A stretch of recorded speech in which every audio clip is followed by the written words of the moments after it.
Hey everybody, we've got this DP Minute series going on talking about the QMSR and some of the things that are in it.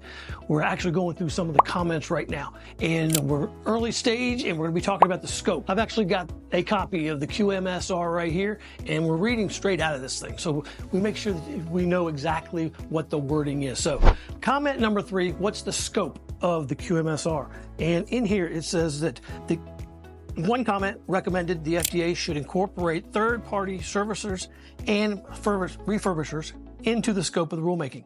Another comment recommended that FDA extend the scope of the regulation to any entity required to register. So there was some discussion on that during that comment to determine why they're not including that in the new QMSR. And essentially what they say is that ISO 13485 does not impose the entirety of its requirement on third-party services or refurbishers, and because the purpose of this rulemaking is both to harmonize with international standards where possible and to retain the scope of the QS regulation, at this time FDA declines to incorporate third-party servicers and refurbishers into the rulemaking.